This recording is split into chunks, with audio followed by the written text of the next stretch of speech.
आप सभी भावी शिक्षक एवं शिक्षिकाओं का एक बार फिर हम स्वागत करते हैं, अभिनंदन करते हैं आपके अपने YouTube channel Aryan institute Allahabad में। दोस्तों, जैसा कि आप जानते हैं, आज हमारी 5 अक्टूबर हो चुकी है और 5 अक्टूबर की डेट में आज की आपकी काउंसलिंग समाप्त हो चुकी है यूपी डीएलएड 2021 सत्र की। यह आपको पता है। आप जानते हैं कि 4 अक्टूबर तक आपकी काउंसलिंग प्रक्रिया चल रही थी और आज 5 अक्टूबर है, आज ही आपकी काउंसलिंग समाप्त हो गई है। कुछ मेरे भाई अभी भी बच गए हैं जिनका एडमिशन नहीं हो पाया है, वो हमसे लगातार कमेंट कर रहे हैं कि क्या हमारा एडमिशन होगा कि नहीं होगा। देखिए, आज मैं आपसे बात करने वाला हूं माइनॉरिटी कॉलेज के बारे में। मीन्स आप जानते हैं अल्पसंख्यक कॉलेज क्या होते हैं, उसमें एडमिशन प्रक्रिया कैसे होती है, इस पर आज हम थोड़ा सा डिस्कस करेंगे। और आगे क्या है, क्या काउंसलिंग की डेट और आगे बढ़ाई जाएगी। फिर अगला हमारा टॉपिक है जिनका एडमिशन नहीं हुआ है वो क्या करें। सबसे बड़ा मुद्दा यही है, जिनका एडमिशन नहीं हुआ है वो क्या करें। आगे क्या है, क्या बिना रजिस्ट्रेशन वाले एडमिशन करा सकते हैं। देखिए, जब तक 15 सितंबर तक आपकी डेट रखी गई थी ऑनलाइन प्रक्रिया की और 15 सितंबर तक बहुत सारे विश्वविद्यालय का रिजल्ट नहीं आया था, उसी कंडीशन को लेकर आप पीछे रह गए थे, आप ऑनलाइन नहीं कर पाए थे क्योंकि परीक्षा नियामक प्राधिकारी ने कहा था कि मैं आपको संशोधन का मौका नहीं दूंगा। उसी को आप मद्देनजर देखते हुए आपने ऑनलाइन नहीं किया, ये मुझे पता है। यह ना आपकी गलती है ना मेरी गलती है, यह अगर गलती देखी जाए तो परीक्षा नियामक प्राधिकारी और विश्वविद्यालय की है। खैर, इसकी चर्चा मैं अभी आगे आपसे करता हूं। यहाँ देखिए, आपके सामने लिखा है माइनॉरिटी कॉलेज। खैर, इस पर मैं सबसे पहले काउंसलिंग की डेट के बारे में मैं आपको बताना चाहूँगा। जहां तक अभी सूचना मिल रही है कि काउंसलिंग की डेट आपकी आगे बढ़ाई जाएगी, ठीक ना। जहां तक यह सूचना सूत्रों के हिसाब से मिल रही है कि अभी काउंसलिंग की डेट आगे बढ़ाई जाएगी, क्योंकि अगर 1,32,000 सीटें लगभग खाली रह चुकी हैं 21 सत्र के लिए, तो इतनी सीटें खाली रहने के पीछे बहुत बड़ा कारण है रिजल्ट ना आना।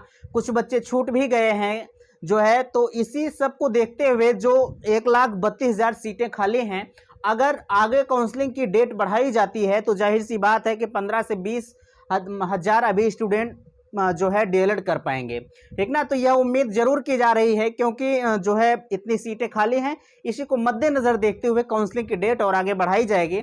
और अगर आप काउंसलिंग नहीं कराए हैं तो आप अगले राउंड की काउंसलिंग में पार्टिसिपेट करेंगे, ठीक ना। रही बात डायरेक्ट एडमिशन की, तो उस पर मैं अभी आपसे बात कर रहा हूं। यहाँ देखिए, अब हम बात करते हैं आपसे माइनॉरिटी कॉलेज। आप लगातार यही कमेंट कर रहे थे कि सर अल्पसंख्यक कॉलेज में एडमिशन कैसे होता है, ठीक ना।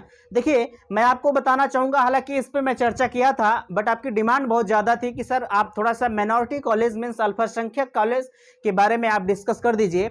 देखिए, माइनॉरिटी कॉलेज होता है आपका, इसमें जो है 50% सीटें जो है 50% सीटें वह जो है पीएनपी की तरफ से भरी जाती हैं। पीएनपी मीन्स परीक्षा नियामक प्राधिकारी की तरफ से, ठीक ना। 50%, अगर 100 सीटें हैं एक माइनॉरिटी कॉलेज में, तो उसमें 50 सीटें जो है वह जो है आयोग की तरफ से मीन्स पीएनपी की तरफ से आएंगी। और इसमें 50 सीटें जो बचती है वह सीधे कॉलेज प्रबंधक अपना जो है प्रबंधन अपनी तरफ से एडमिशन लेता है। वह जिसे चाहे वह एडमिशन ले सकता है, ठीक ना। समझिएगा फिर से, 50% सीटें जो है डायरेक्ट प्रबंधक महोदय लेते हैं अपनी तरफ से, जिसका मन करे उसका एडमिशन लेते हैं। और जो है 50% सीटें वह पीएनपी की तरफ से भरी जाती हैं। इसे आप समझ गए। देखिए, अब इसमें बात ये आती है कि आप ये भी कह रहे थे कि हमने रजिस्ट्रेशन नहीं किया है, क्या मेरा एडमिशन माइनॉरिटी कॉलेज में हो जाएगा। देखिए, आपने अगर जो है रजिस्ट्रेशन नहीं भी किया है तो भी आपका एडमिशन माइनॉरिटी कॉलेज में होता है, ठीक ना। ये आप जानते रहिए।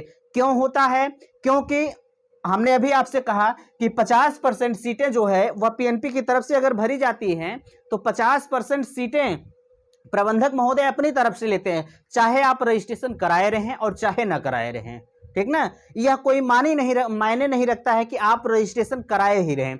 लेकिन अगर वही हम जो और आपके कॉलेज हैं, माइनॉरिटी कॉलेज को छोड़कर बात करें, तो और जो कॉलेज आपके बगल होंगे उसमें अगर आप रजिस्ट्रेशन नहीं कराए हैं तो आप डायरेक्ट एडमिशन नहीं ले सकते हैं, ठीक ना। हाँ, एक बात और मैं आपसे कहना चाहूँगा, अगर आपका उद्देश्य है भावी शिक्षक और शिक्षिका बनना, तो अगर आपने रजिस्ट्रेशन नहीं कराया है, किसी कारणवश छूट गए थे, तो आप अपने इर्द गिर्द में जो भी माइनॉरिटी कॉलेज होंगे आप वहां संपर्क करते रहिएगा, आपका एडमिशन यहाँ हो जाएगा। हाँ, थोड़ी सी यहाँ ये होता है कि फीस इनकी ज़्यादा होती है, क्योंकि भाई अगर डायरेक्ट एडमिशन ले रहे हैं तो जाहिर सी बात है कि कुछ न कुछ आपसे ज़्यादा वसूलेंगे, ठीक ना, इतना आप समझ गए। तो इसलिए मैं कहना चाहूँगा कि आप इनके बारे में, माइनॉरिटी कॉलेज के बारे में थोड़ा सा संपर्क करते रहेंगे। यहाँ देखिए लिखा है माइनॉरिटी कॉलेज के बारे में आप संपर्क करते रहेंगे। अगर आपको जो है एडमिशन लेना है तो इनके पास आप जा सकते हैं। यहाँ आपको विदाउट रजिस्ट्रेशन के एडमिशन दिया जाएगा, यहाँ कोई दिक्कत नहीं है। आप एकदम जायज़ हैं, नाजायज़ नहीं है।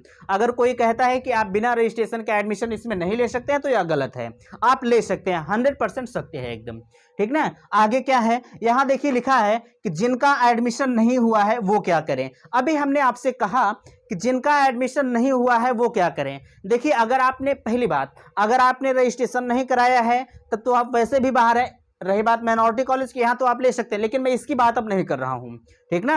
अब मैं इसकी बात नहीं कर रहा हूँ, आप इसे समझ गए हैं। अब सीधे तौर पर देखेंगे कि जिनका एडमिशन नहीं हुआ है वो क्या करें, ठीक ना।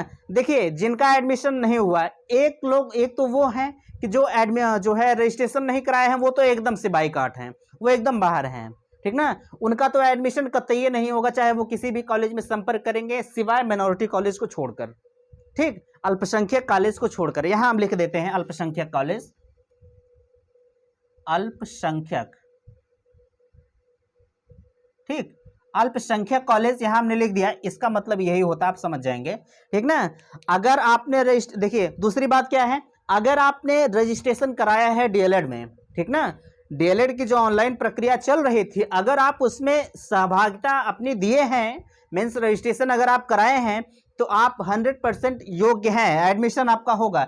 लेकिन आपका एक कमेंट और आ रहा था, आप यही कह रहे थे कि जो ऑनलाइन की डेट रखी गई थी वह 15 सितंबर रखी गई थी, ठीक ना, 15 सितंबर रखी गई थी, लेकिन मेरा रिजल्ट 16 तारीख को आया है, ठीक, मेरा रिजल्ट 16 तारीख को आया है। देखिए, अगर एक प्रकार से देखा जाए, अगर आपका रिजल्ट 16 तारीख को आया है तो कहीं ना कहीं आपके लिए समस्या है। मैं आपसे यही कहूंगा कि आप एडमिशन मत लीजिएगा, ठीक ना। समस्या आपके लिए इसलिए है कि पिछला रिकॉर्ड अगर देखा जाए तो यही कंडीशन उनके सामने होती है कभी कभी, मैं सबकी बात नहीं कर रहा हूं, ठीक ना। जैसे कुछ लोग बैक वैक दे देते हैं तो उनके लिए समस्या होती है। खैर, अब की बार तो आपके लिए बातें अलग है। बहुत से विश्वविद्यालय का रिजल्ट या बहुत सारे बच्चों का रिजल्ट अगर हम कहें तो 16 तारीख को आया है, तो उनसे मैं यही कहना चाहूंगा कि आप एडमिशन मत लीजिएगा, हो सकता है भविष्य में आपको समस्या हो जाए, ठीक ना।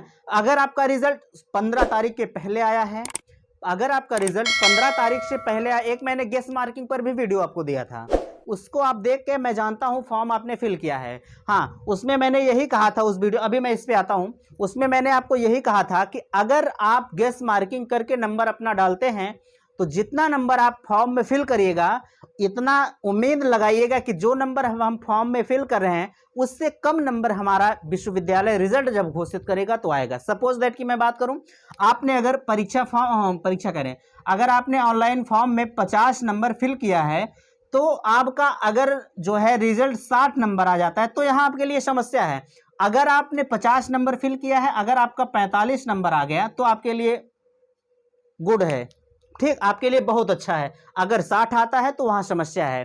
खैर, यह तो बात की बात है, इसे हमने बताया है। हम यही कह रहे हैं आपसे कि अगर आपका रिजल्ट जो है 15 तारीख के पहले आया है और उसमें जितना नंबर आपने डाला है उससे कम नंबर आपका आया है, तो आपका 100% एडमिशन होगा डायरेक्ट एडमिशन के माध्यम से, ठीक ना, डायरेक्ट एडमिशन के माध्यम से आपका होगा। आप कह रहे थे कि क्या डायरेक्ट एडमिशन होता है, तो डायरेक्ट एडमिशन हर साल होता है यार, ऐसी कोई बात नहीं है, ठीक ना। कल एक भाई ने कहा कि अफवाह मत फैलाओ, डायरेक्ट एडमिशन होता है। मित्र, मैं भी जानता हूं कि डायरेक्ट एडमिशन होता है, ठीक ना। अगर यहाँ मैं खड़ा हूं तो मुझे भी पता है, मैं आपको गलत जानकारी देने के लिए नहीं खड़ा हूं, इसके चक्कर में आप मत रहिएगा। हाँ, मैं वीडियो नहीं बनाऊंगा, मुझे संतुष्टि है, लेकिन मैं आपको गलत जानकारी कभी नहीं दूंगा, ठीक ना। एक शिक्षक का यह धर्म कभी नहीं होता है कि वह अपने छात्रों को गलत बताए। अरे यार, गलत बताने से हमको क्या मिलेगा, आपसे बताएं छोड़ा।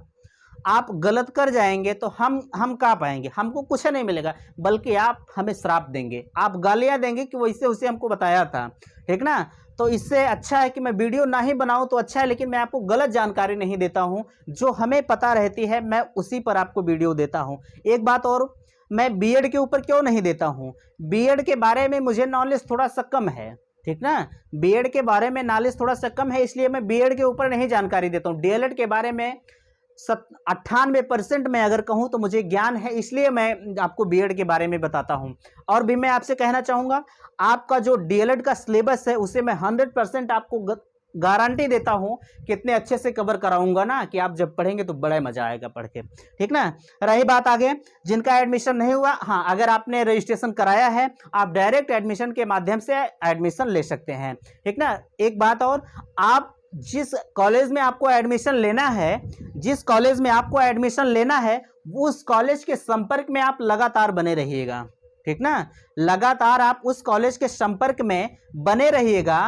क्यों? क्योंकि जब भी डायरेक्ट आपका एडमिशन होगा, अभी तो डायरेक्ट एडमिशन का कोई आदेश नहीं आया है, कुछ बच्चे ले भी लिए हैं, आपके लिए दिक्कत नहीं है, अगर आपने एडमिशन ले लिया तो दिक्कत नहीं है। खैर अगर आप अभी तक एडमिशन नहीं लिए हैं, डायरेक्ट एडमिशन की प्रक्रिया 100% आएगी, सत्य है एकदम, ठीक ना। तो अगर आपने एडमिशन नहीं लिया है, आप अपने नजदीकी कॉलेज के संपर्क में बने रहिएगा, आपका एडमिशन होगा, सत्य है एकदम, ठीक।